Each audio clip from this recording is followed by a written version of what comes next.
Hello बच्चों, मैं हूं विशाल सर। एलबीएस शिक्षण संस्थान में आपका स्वागत है। चलिए कक्षा 11 के रसायन विज्ञान के टॉपिकों में हम और आगे बढ़ते हैं। तो आज का हमारा अगला टॉपिक है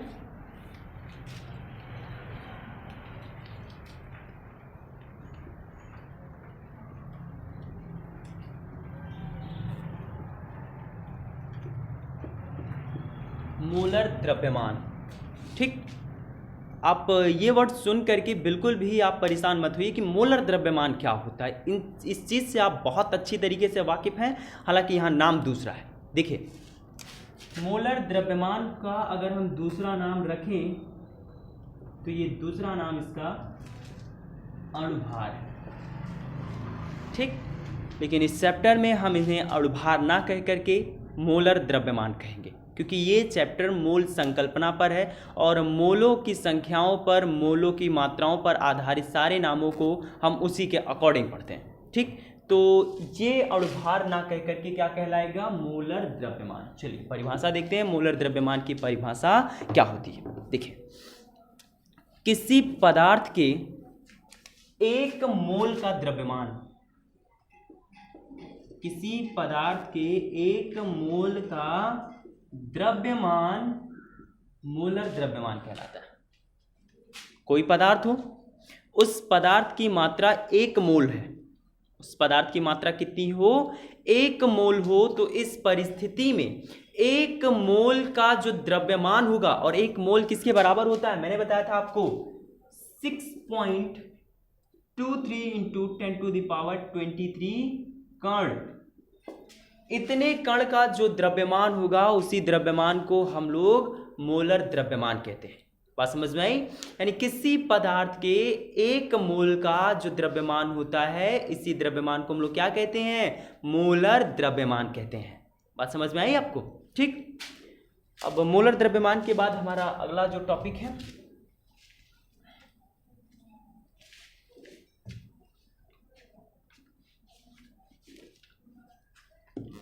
ये है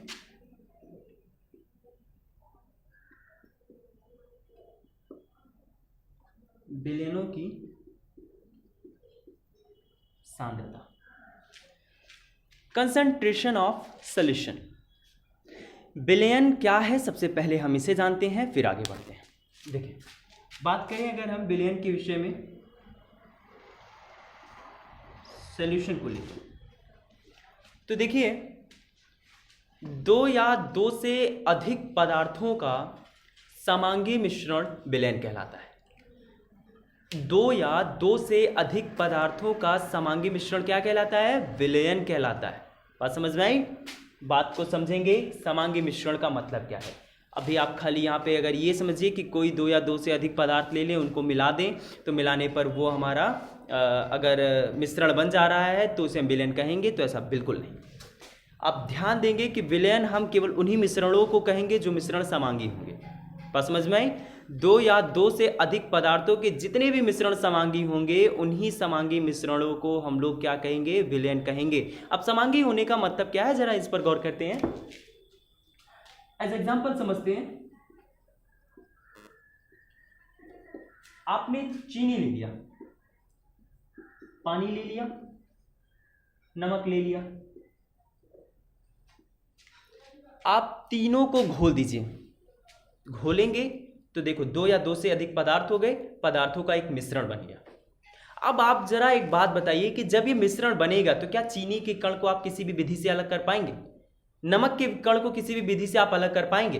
पानी के कणों को क्या आप किसी भी विधि से अलग कर पाएंगे? नहीं। आप देखेंगे कि जो अब शरबत मिलकर के इससे तैयार हुआ है, शरबत की ये मात्रा हो गई, जो अवस्था शरबत की यहाँ है वही अवस्था यहाँ भी होगी, वही अवस्था यहाँ भी होगी। मतलब पूरा शरबत द्रव की अवस्था में ही तो रहेगा। ऐसा तो नहीं है कि शरबत का इतना भाग ठोस हो जाए, शरबत का इतना भाग जो है ये हमारा द्रव हो जाए, शरबत का इतना भाग गैस हो जाए। ऐसा तो है नहीं। पूरी अवस्था उसकी एक जैसी होनी है ना, एक जैसी रहेगी। साथ ही साथ अगर यहाँ शरबत मीठा है तो क्या यहाँ नमकीन हो जाएगा, खट्टा हो जाएगा? बिल्कुल नहीं। एक जैसी अवस्थाओं का मतलब होता है समांग मिश्रण। उनकी हर एक स्टेज, हर एक अवस्था एक जैसी हो। उनका जो स्टेज हो ठोस द्रव गैस का, वो भी एक जैसा होना चाहिए। और जो इनका स्वाद है ये भी एक जैसा होना चाहिए, रंग रूप एक जैसा होना चाहिए। बात समझ भाई? तो ये होता है समांग होने का मतलब। ठीक, तो दो या दो से अधिक पदार्थों के समांगी मिश्रण को क्या कहेंगे हम लोग? विलयन कहेंगे, सॉल्यूशन कहेंगे। अब ये सॉल्यूशन की सांद्रता क्या है, कंसंट्रेशन क्या है, जरा इन पर गौर करते हैं। देखिए, हम जानते हैं कि मापन के कंडीशन में, मापन की परिस्थिति में हर एक पदार्थ को मापने का हमारे पास एक स्रोत है, एक साधन है। जैसे कि अगर हमें द्रव्यमान मापना है तो द्रव्यमान मापने के लिए हम अपना मात्रक किलोग्राम इस्तेमाल करते हैं। अगर लंबाई मापनी है तो लंबाई मापने के लिए हम किलोमीटर, मीटर, सेंटीमीटर, डेसीमीटर इत्यादि इस्तेमाल करते हैं। इसी प्रकार से जब विलयन का केस होता है तो विलयन के केस में मान को, विलयन की मात्रा को सांद्रता कहा जाता है। बात समझ में आई? ठीक है, मात्रा को क्या कहा जाता है? सांद्रता। विलयन की सांद्रता यानी विलयन की मात्रा। तो हम यहां पढ़ेंगे कि विलयन की मात्रा को हम कैसे व्यक्त कर सकते हैं। बात समझ में? हम विलयन की मात्रा को कैसे निकाल सकते हैं, यानी विलयन की सांद्रता हम कैसे व्यक्त कर सकते हैं। अरे भाई, अगर आपको किसी का वेट व्यक्त करना है तो आप लिखते हो कि इसका द्रव्यमान इतना है। अगर आपको लंबाई व्यक्त करनी होती है तो आप लिखते हो इसका लंबाई इतना है। तो उसी प्रकार से अगर हमको विलयन की मात्रा व्यक्त करनी है तब हम कैसे लिखेंगे? तो उसके लिए बनाया गया है विलयन की सांद्रता। अगर हम विलयन की सांद्रता को इंटरमीडिएट में पढ़ेंगे तो कुल 9 से 10 प्रकार पढ़ने को मिलेगा। हालांकि हमें यहाँ सिर्फ 3-4 लोगों को पढ़ना है। तो चलिए देखते हैं हमारा पहला चीज क्या है। तो विलयन की सांद्रता मोलरता के द्वारा व्यक्त की जाती है। तो पहला हो गया मोलरता।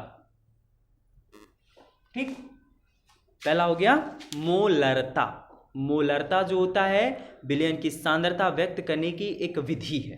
बात समझ में आई? मोलरता क्या है? विलयन की सांद्रता व्यक्त करने की एक विधि, एक मेथड। अब ये मोलरता होता क्या है, चलिए गौर करते हैं इनकी परिभाषाओं पर कि मोलरता होता, मोलरता एक और भी है, मोलरता, दोनों अलग अलग होते हैं। तो मोलरता क्या होता है, इन पर जरा फोकस करते हैं, ध्यान देते हैं। चलिए, 1 लीटर के विलयन में, यानी विलयन की पूरी मात्रा कितनी होनी चाहिए? 1 लीटर होनी चाहिए। अगर 1 लीटर का कोई विलयन है और इस 1 लीटर के विलयन में हमारा जो विलेय पदार्थ हो, थोड़ा सा विलेय विलायक के विषय में चर्चा कर लेते हैं। देखिए, विलयन 2 लोगों से मिलकर बनता है। विलयन कितने लोगों से मिलकर के बनता है? 2 लोगों से। कौन कौन से 2 लोग होते हैं? पहला हमारा विलेय होता है, पहला क्या होता है? विलेय होता है। दूसरा हमारा क्या होता है? विलायक होता है। ठीक, तो ये आपके विलेय और विलायक हुए। तो दोनों मिलकर के आपका विलयन बनता है। विलेय क्या होता है, विलायक क्या होता है? देखिए, विलयन में जो पदार्थ घोला जाता है, घोले जाने वाले पदार्थ को विलेय कहते हैं, और जिसमें घोला जाता है उसे हम लोग विलायक कहते हैं। बात समझ में आई? ठीक, विलेय किसे कहेंगे? वह पदार्थ जिसे विलयन, जिसे घोला जाएगा, जो घुलेगा, जो घुल करके विलीन हो जाएगा, जो अदृश्य हो जाएगा, उसे विलेय कहेंगे, और जिसमें घोला जाएगा उसे हम लोग विलायक कहेंगे। बात समझ में आई? तो मोलरता क्या होती है? 1 लीटर के विलयन में उपस्थित विलेय के मोलों की संख्या को विलयन की मोलरता कहते हैं। यानी 1 लीटर का विलयन है और इस 1 लीटर के विलयन में हमारा जो विलेय पदार्थ है ये कितना मोल घोला गया है। बात समझ पा रहे हैं? जो हमारा विलेय पदार्थ है, विलेय पदार्थ का कितना मोल घोला गया है, वही चीज काउंट कर लेना विलयन की मोलरता कहलाती है। बात समझ में? मोलरता के लिए एक फॉर्मूला भी होता है, आइए देखते हैं। विलयन की मोलरता बराबर विलेय के मोलों की संख्या बटे विलयन का आयतन लीटर। ठीक, इस सूत्र की सहायता से हम किसी भी विलयन की मोलरता ज्ञात कर सकते हैं। एक बार परिभाषा पर पुनः नजर डालते हैं। देखिए, विलयन की मोलरता क्या होती है? 1 लीटर, ये कंडीशन है, ये शर्त है कि विलयन की पूरी वॉल्यूम 1 लीटर की होनी चाहिए। 1 लीटर के विलयन में उपस्थित विलेय के मोलों की संख्या को विलयन की मोलरता कहते हैं।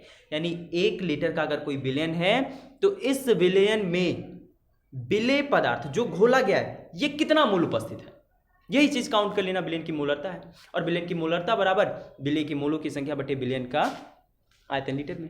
बात समझ में? अब बात यह है कि हम मोलों की संख्या कैसे काउंट करेंगे।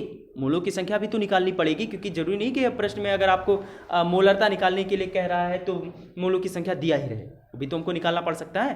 तो कैसे निकालेंगे मोलों की संख्या, जरा इन पर चर्चा करते हैं।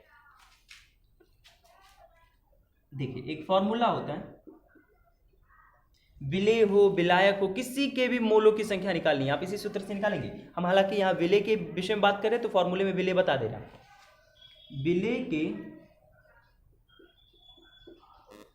मोलों की संख्या बराबर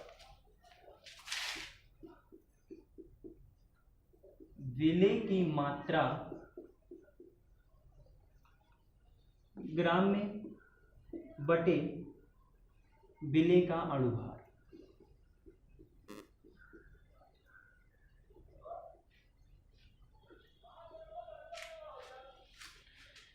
विलेय के मोलों की संख्या बराबर विलेय पदार्थ की मात्रा ग्राम में बटे विलेय का अणुभार।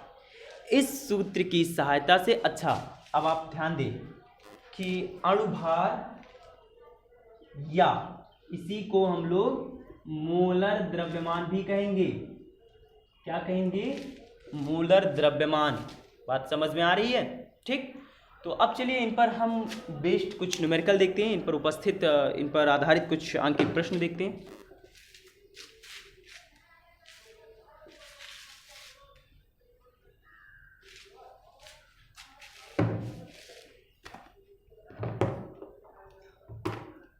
जैसे पहला क्वेश्चन है कि 20.6 ग्राम यानी Br को 500 ml जल में घोला गया है, प्राप्त विलेन की मोलरता क्या होगी। ठीक, प्रश्न देखेंगे। तो सबसे पहले आप यहां पहचानिए कि विलेय क्या है, विलायक क्या है। देखो प्रश्न में ये कह रहा है 20.6 ग्राम यानी Br को 500 मिलीलीटर जल में घोला गया है। कौन घोला है, सॉरी किसको घोला गया है, यानी Br को ना, और जिसको घोला जाएगा वो आपका विलेय होगा, यानी विलेय आपका यहाँ यानी Br है। तो ये हो गया यानी Br जो कि आपका है विलेय।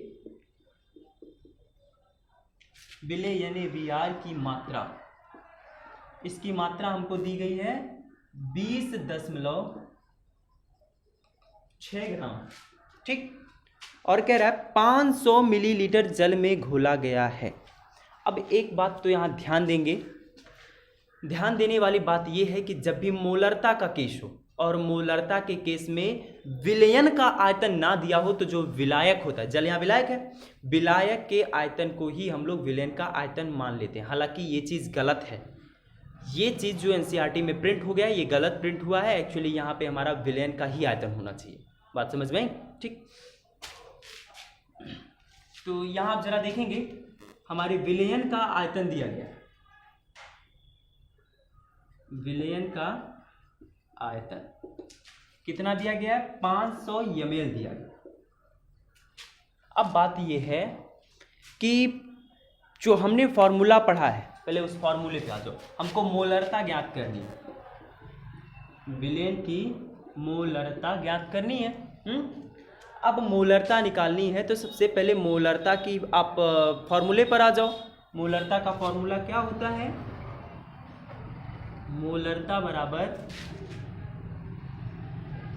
विलेय के मोलों की संख्या या विलेय के मोल बटे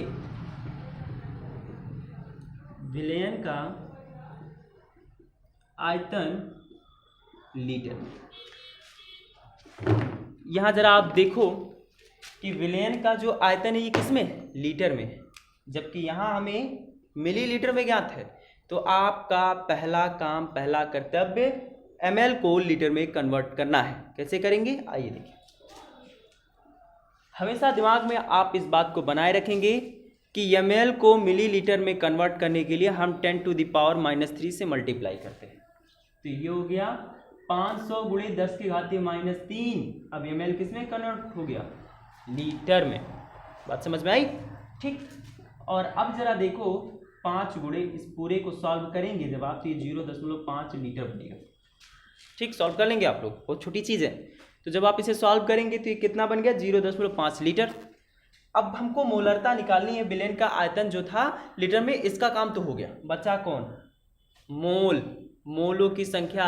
हम विलेय के मोलों की संख्या कैसे निकालें, तो भैया मोलों की संख्या निकालने का अभी जस्ट तरीका बताया मैंने आपको, कैसे विलेय पदार्थ के मोलों की संख्या निकालनी है। तो विलेय पदार्थ की मात्रा ग्राम में रख करके उसी के अणुभार से क्या कर दीजिए, भाग कर दीजिए, और अणुभार को यहाँ अणुभार नहीं क्या कहेंगे, मोलर द्रव्यमान कहेंगे। क्या कहेंगे, मोलर द्रव्यमान। चलिए देखिए, विलेय के मोलों की संख्या निकाल लेते हैं। विलेय के मोल बराबर, फॉर्मूला क्या होता है, विलेय की मात्रा ग्राम में बटे मोलर द्रव्यमान, और मोलर द्रव्यमान का माने अणुभार। ये तो सूत्र हो गया। चलो देखो, विलेय पदार्थ की मात्रा ग्राम में कितनी दी गई, विलेय हमारा NaBr है, और NaBr की मात्रा ग्राम में 20.6 है, तो ये विलेय की मात्रा ग्राम के स्थान पे 20.6। ठीक, मोलर द्रव्यमान निकाल लेते हैं। NaBr का अणुभार निकालना कौन सी बड़ी भारी बात है, NaBr। देखिए NaBr का अगर आपको अणुभार निकालना है तो सबसे पहले आप ये देखिए, सोडियम के अणुओं की संख्या कितनी है, 1 है, यानी 1 सोडियम का परमाणु है। तो यहां पे 1 गुणे Na का परमाणु भार, ठीक, प्लस यहां आपका Br कितना, 1 है, तो 1 गुणे Br का परमाणु भार। सोडियम का जो परमाणु भार होता है कितना होता है, 23 होता है, और आपके Br का कितना होता है, 80 होता है। इसको सॉल्व करेंगे तो ये हो जाएगा 103। तो मोलर द्रव्यमान निकल गया, सोडियम ब्रोमाइड का आपका मोलर द्रव्यमान मिल गया। तो यहाँ पे बटे 103, देखो विलेय के मोल मिल गए कि नहीं मिल गए। अब सारे मानों को आप यहाँ पुट कर दीजिए। देखिए विलेय के मोलों की संख्या कितनी है, 20, पहले उसी को सॉल्व कर लो। 20, यहाँ देखिए इस वैल्यू को आप 6 गुणे 10 की घात -1 कैसे कर लो, लिख सकते हो 100% एब्सोल्युटली, बटे 103। हाई 103 से हाई हो गया कैंसिल, तो ये हो जाएगा 2, 103 दूनी 206। ऊपर आपका बचा है 2 गुणे 10 की घात -1। अब इसे आप ऐसे लिख दो, 2/10। इस चीज को आप ऐसे कर सकते हो। अब यहाँ जब डिवाइड करोगे तो 0.2